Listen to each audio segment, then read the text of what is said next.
This is Scott Becker with the Becker Private Equity Podcast. I'm thrilled today to be joined by a brilliant lawyer and business person, Amanda Roenius. Amanda's going to talk to us today about changes, trends, issues evolving in the medical spa arena, which has become sort of a hotbed for private equity investment in healthcare. Amanda, why don't you take a moment to introduce yourself and then tee us up and tell us, what are you seeing in the med spa world? Yeah, thanks for having me, Scott. It's great to be back. Always a pleasure connecting with you. Like Scott said, my name is Amanda Roenius. I'm an attorney with McGuireWoods. I sit in our firm's healthcare department and have the pleasure of working with a variety of clients, including health systems, providers, and investors. I spend a good majority of my time working with our healthcare private equity cross-department team on various private equity-backed transactions across a variety of sectors, including orthopedics, behavioral health, dental, PT, and then as Scott noted, one of the sectors that we're seeing a ton of interest right now is Medspa. So to kind of tee us up there, I actually just got back from a large Medspa conference last week. Over 2,000 attendees, providers, Medspa owners, Medspa management companies, funds, bankers, advisors, you name it, they were there. And if I had to describe the general feeling of the conference overall from the discussions that I had with folks who were attending and those I got to meet, I would say it was eager and energized. And is there a lot of growth in the med spa area? And is most of the reimbursement self-pay, or is it commercial, or a whole mix of reimbursement out there? Yeah, so the med spa space is huge and it's growing. Right now, I think I've seen estimates that it's $17 billion.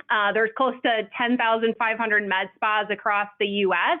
And there's a ton of fragmentation in the area, with about 80% of med spas still being independently owned and operated.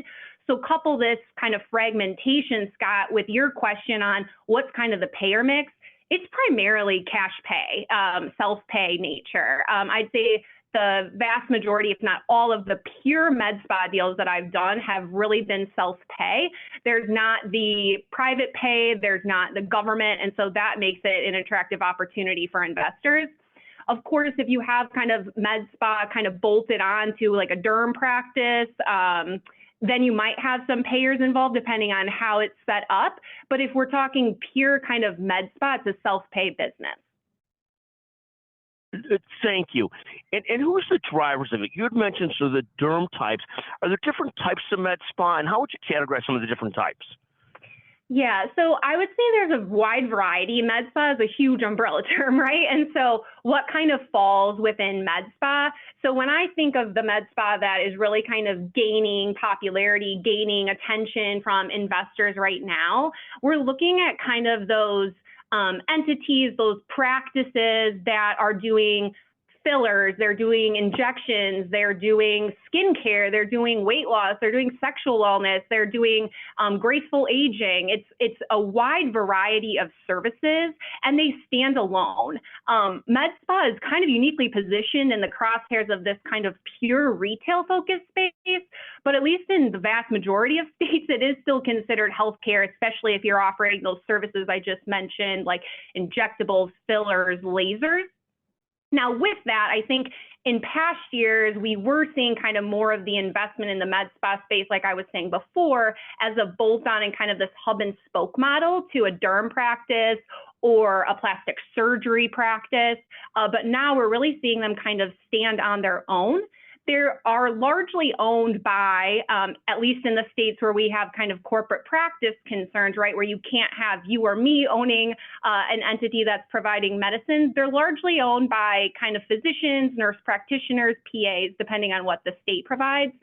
And a lot of what we're seeing out there right now, and just from kind of talking to folks, is it is kind of that single owner structure. Of course, there are some larger med spas and some larger operators that we've seen come into the space in recent years, but that's kind of what the landscape looks like right now. And do people talk about it being recession resistant or not so much? I mean, so much of this stuff is done, everybody does it at all economic classes, it seems like. But is there concern if we have a downturn that people have less money available for these kinds of things? How much of that discussion is there, or right now people are just very excited currently? Yeah, I think people are thinking about it, right? Of course, just kind of given what the economy is doing. I don't think the med spa space, it might not see as sharp of a growth as it has been, but I don't think we're going to see it decline a ton. And it has proven to be pretty recession resistant because largely these are services that there's a huge emphasis right now on wellness, on aesthetics, and they're services that once you get someone in the door, they're not going to want to leave, right? You come in for Botox, you got to go in every 3 to 4 months to kind of keep up with that. And so they're also kind of smaller cost services overall compared to, say, potentially plastic surgery, where it's a one-time high price point. And so I think we are still going to see the med spa space be pretty recession resistant, and that's what it has shown kind of throughout the years so far. Fascinating. And where are you seeing the most interest in your practice? Is it private equity funds looking to invest? Is it plastic surgeons or dermatologists looking for exits? Where do you see the most interest in the practice that comes through McGuireWoods and so forth? Yeah, we're getting a lot of investor interest right now. I think everyone is really interested in the space, and for good reason, right? For all the reasons that we were just discussing. And what investors are kind of looking for is something that they can scale. Right now, there are, as I was mentioning before, a lot of kind of the single location med spas, some of which will kind of prove to be potential investments for the right investor. But we're also starting to see other models kind of come up, franchise models, larger med spas that have kind of been really strategic on their own in terms of growing through de novo operations. And so I think we're seeing a ton of investment interest, and we're also seeing those larger med spas kind of interested to go to market and to sell and to get those investors to come in and kind of help them continue to grow. Thank you. Again, Amanda Roenius from McGuireWoods, brilliant lawyer following the med spa space. You can always reach Amanda at McGuireWoods. Amanda, thank you as always for joining us on the Becker Private Equity and Business Podcast. It's always great to visit with you. Thank you very much. Scott, thanks. Always a pleasure to talk with you as well.